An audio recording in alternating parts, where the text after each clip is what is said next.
Market లో invest చేసి మీ డబ్బులు డబుల్ చేసుకోవాలనుకుంటున్నారా? సుందరరామిరెడ్డి గారి సెమినార్ కి అటెండ్ అవ్వండి. నమస్తే రమ్మగారు. నమస్తే జయ. రమ్మగారు, దెయ్యాలు, పిశాచాలు, రాక్షసులు స్టోరీస్ చెప్తా ఉంటారు కదా, ఒకటి చెప్పండి అండి. సరదా పిశాచాలు కథ చెప్తామా? ఓకే. ఒక పల్లెటూరులో పడమటి వైపు ఒక పెద్ద శ్మశానం ఉందట. దాని మీద దాంట్లో లోపలికి వెళ్తుంటేనే బ్రహ్మాండమైన చింత చెట్లు ఒక 3-4 ఉన్నాయి, చిన్న చింతలతో. దాని నిండా ఎన్నో పిశాచాలు కాపురం ఉండేవి.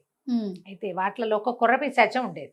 అది పాపం పెళ్లి చూపులు సంబంధాలు అవి చూస్తూ ఉండగా సంసార జీవితం పట్ల ఆసక్తి కలిగి ఉన్నప్పుడు చచ్చిపోయింది. పెళ్ళవల పాపం దానికి సంసార జీవితంలో మధురిమలు అనుభవించలేదని చాలా దుఃఖంగా ఉండేది దాన్ని. అందుకని రోజు చెప్పేది, పెళ్లి చేసుకుంటానబ్బా నేను అని, పెళ్లి చేసుకోవాలి అనేది.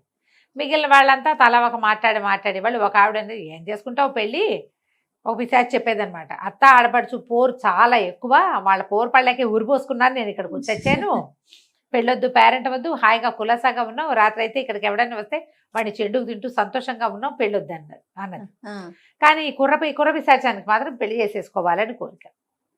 కొన్నాళ్ళకి మిగిలిన వాళ్ళు సరే అంత వెంపర్లాడుతోంది కదా, పోనిద్దామని సరే వెళ్ళు అన్నారు. అత్త ఆడపడుచు లేని సంబంధమే వెతుక్కుంటానని చెప్పి ఏం చేసింది, ఒక చక్కటి అమ్మాయిగా మారి ఒక ఊరికి యువతల ఉన్న అడవిలో కూర్చున్నది. అడవిలో కూర్చునేసరికల్లా ఒక మంచి బలిష్టంగా ఉన్న ఒక కుర్రవాడు కనపడ్డాడు. బాగున్నాడు. ఎవరమ్మా ఈ రాత్రిపూట ఇక్కడ కూర్చున్నావు, ఏమిటి సంగతి అని కేకేస్తే పిల్లంది, నేనేం చేయను, అమ్మా నాన్న లేరు, అన్ని ఊళ్ళు తిరుగుతున్నాను, ఎవరు లేరు, అనాథని అని కాస్త వలవల ఏడవడానికి సరిపడా దుఃఖించింది. కాస్త దుఃఖిస్తే ఇతను అన్నాడు, దాందేముంది, ఏదో ఒక ఊరు చేరి ఎవరినైనా పెళ్లి చేసుకుంటే సరే, వాళ్ళే మీ అమ్మ నాన్నగా ఉంటారు, వాళ్ళ అత్త మామని, ఇల్లు వాకిలి ఉంటాయి, ఏముంది అన్నాడు. అంటే నన్ను ఎవరు పెళ్లి చేసుకుంటారండి, ఎవరు లేని దాన్ని అంది. ఎందుకు నిక్షేపంగా చేసుకుంటారు, నేను చేసుకుంటా పట్టు అన్నాడు. అనేసరికల్ మీకెవరు లేరా అంది. లేకేం అమ్మా నాన్న లేరు, కానీ నాకు లంకంత కొంప ఉంది, నేను ఒక్కడే, నాకు పిల్లనిచ్చే వాళ్ళు ఎవరు లేరు, పద మన ఇద్దరం పెళ్లి చేసుకుందామని ఆ అమ్మాయిని వెంబడి తీసుకుపోయాడు. పెద్ద ఇల్లు ఊరు మొదట్లో వాళ్ళది, లంకంత కొంపే నిజంగానే. చక్కగా ఇంట్లో అన్ని సౌకర్యాలు ఉన్నాయి. రాత్రి తీసుకెళ్ళి ఇంట్లో ఒక గదిలో పడుకోమన్నాడు. తెల్లవారు లేచి ఎవరో పురోహితుడిని కేకేసుకొచ్చాడు, ఓమని పెళ్లి చేసుకున్నారు. కుర్రాడు కుర్రదీను బాగున్నారు. 2-3 రోజులు 4 రోజులు పోయాక భర్త ఒకనాటి రాత్రి నిద్రపోతుండగా మన కుర్ర పిశాచం ఏం చేసింది, 12 అయ్యాక చక్కగా బయలుదేరి తమ పడమటి శ్మశానం ఉంది కదా అక్కడికి పోయింది. ఆ చెట్టు నిండా పిశాచాలు రెడీగా కూర్చుని ఈ అమ్మాయి మనిషి వేషంలోనే వెళ్తోంది. అక్కడికి వెళ్తుంటే ఎవరో వస్తున్నారు, పట్టండి, చంపండి, కొట్టండి, పీకని, లాగండి అని అన్ని కేకలు పెట్టి ఈ పిల్ల పక్కపక్క నవ్వేసి తన ఒరిజినల్ రూపంలోకి వచ్చేసి ఆశ్చర్యపోయి, ఏమే వారమైంది వెళ్ళి ఇప్పటికి వచ్చావు, ఎవడైనా కుర్రాడు దొరికాడంటే బ్రహ్మాండమైన దొరికాడు, చక్కగా పెళ్లి చేసుకున్నాను, ఎంతో సుఖ సంసారం నడుస్తోంది, అసలు అభిప్రాయ భేదాలే లేవు, హాయిగా ఉన్నాను నేను అంటే, నీ మొగుడు ఎట్టాటివాడు అంటే, ఆ మొగుడు మాణిక్యం లాంటివాడు, ఒక్క మాటకు అడ్డం పెట్టడు, ఏ కూర చేస్తానంటే ఆ కూర చేయమంటాడు, ఎక్కడ పడుకుందామంటే అక్కడ పడుకొని ఇస్తాడు, చాలా బాగుంది నా జీవితం, ఎంత బాగుందో, భలే హాయిగా ఉంది, దీనికోసమే నేను ఇంతకాలంగా ఇదైపోతున్నాను అని చెప్పింది. సరే 12:30 గంట అవుతుంటే సరే నేను వెళ్ళొస్తా, కొత్తగా పెళ్ళయింది, మా ఆయన ఏమనుకుంటాడో ఏమిటో, లేస్తేను వెళ్తాను, మా ఆయన లేచే టైం అయిపోతుందని బయలుదేరితే పిశాచాలన్నీ ఆపే, నీ దుప్పదగా పెళ్లి చేసుకున్నావు, వింది బాబా మాకు అనేసరికి ఏమంది, సరే పోనీ వాళ్ళకి 4 రోజులు పోయాక ఓ రోజు రాత్రి వచ్చేయండి, 12 అయ్యాక మనం పార్టీ చేసుకుందాం అని చెప్పేసరికి సరే బాగుంది, ఇది ఇంటికి వెళ్ళిపోయింది. భర్త నిద్రపోతున్నాడు, బాగానే ఉంది. తెల్లారింది, ఆ పని ఈ పని చేసుకుంది. 4 రోజులు గడిచింది. మొగుడు పెళ్ళం ఒకళ్ళకొకళ్ళు అలవాటు అయ్యారు. 9-10 రోజులు గడిచింది. ఒకనాటి సాయంకాలం మొత్తం స్నేహితురాళ్ళందరూ, దీనికి వాళ్ళని పిశాచాలు ఉన్నాయి కదా, చక్కగా అలంకారాలు చేసుకుని అందరూ వచ్చేసారు. విందులు మరి కాదు, వీళ్ళందరూ రాగానే తలుపు కొట్టేసరికి అమ్మో నా స్నేహితురాళ్ళంతా వచ్చారు, అందరూ కట్టుకుని ఒకేసారి వచ్చారని చాలా సంతోషించింది. భర్తకు చూపించింది, ఇది రూప, అది శాంతి, ఇది స్వాతి, విశాఖ అనుకుంటూ పేర్లు చెప్పింది. సుబ్బాయమ్మ, వెంకాయమ్మ, అప్పలమ్మ, రంగమ్మ అని పెద్దవాళ్ళు చిన్నవాళ్ళు అన్ని వయసుల వాళ్ళు ఉన్నారు స్నేహితులు. అక్కడి నుంచి మరి మా ఫ్రెండ్స్ కూడా వచ్చారు కదా, మీరేమో కింద పడుకోండి, ఇవాళకి నేను మేడ మీద మా ఫ్రెండ్స్తో పాటు పడుకుంటాను అని చెప్పింది. మేడ మీద గది వాళ్ళది. వాడు పోయి కింద పడుకున్నాడు మొగుడు, ఇది వచ్చి పైన పడుకుంది.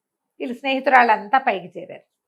12 అయ్యేసరికల్లా సరే ఏం చేశారు, అన్ని తమ ఈ అలంకారాలన్నీ వదిలేసి పిశాచ రూపాయలు ధరించినాయి. ఎక్కడెక్కడి నుంచో తిండి పదార్థాలు పట్టుకొచ్చాయి. ఇక కేరింతలు కొడుతూ తింటూ తాగుతూ గోలగోలగా ఉన్నాయి. ఈ అమ్మాయి మధ్యలో ఉండండి, మా ఆయన పడుకున్నాడో లేదో చూసొస్తానండి. ఈ కుర్ర పిశాచి కిందకి వెళ్ళింది. పిశాచం లాగానే, పిశాచి లాగానే గాల్లో తేలుకుంటూ వెళ్ళింది. వెళ్ళి అంటే చూసి రావడానికే కదా.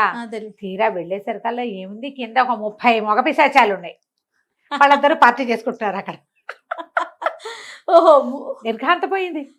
ఓరి వీడి దుంపదేగా, వీడు మనిషి కాదు, వీడు కూడా పిశాచమే. వాళ్ళు 30 మంది పార్టీ అవి ఇవి తినేస్తున్నారు, కొట్టేసుకుంటున్నారు, మధ్యలో పేకాడుకుంటున్నారు. కొంతమంది కేవ్వమని ఒక కేక పెట్టేసరికి దాని ఫ్రెండ్స్ అంతా దిగొచ్చారు. ఏమిటంటే చూడండి వీళ్ళంటే వాళ్ళు ఒక 30 మంది ఉన్నారు అక్కడ. అక్కడి నుంచి వాళ్ళు కలిసి చెడా మడా పొట్టాడేసుకున్నారు. వాళ్ళకి అర్థమైపోయింది, ఇది మహా సౌందర్యవత ఒకటి దొరికింది, బుద్ధిమంతురాలు, చక్కగా వాళ్ళకి వంట చేసి పెడుతుంది, లక్షణంగా చీర పవిట వేసుకుని బాగుంటుంది అని చెప్పాడు వాడు. ఇదేమిటి ఒరిజినల్ స్వరూపం దీనిది. చెడా మడా పొట్టాడుకున్నారు, కొట్టుకుని పీక్కుని రక్కుని ఎవరి దారిని వాళ్ళు పోయారు. వాడేమో వేప చెట్టు మీద ఉండేవాడు, మర్రి చెట్టు మీద ఉండేవాళ్ళ గుంపు.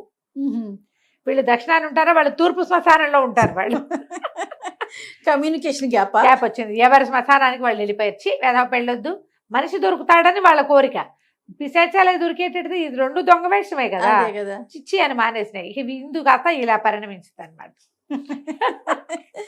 కనకంచికి మరో ఇంటికి బుజ్జి కథ చాలా బాగుంది. అలా కాదు, ఇప్పుడు మామూలుగా మనం ఇలాంటి కథలు ఇంగ్లీష్ సినిమాల్లో కూడా బాగా కనపడుతుంటాయి.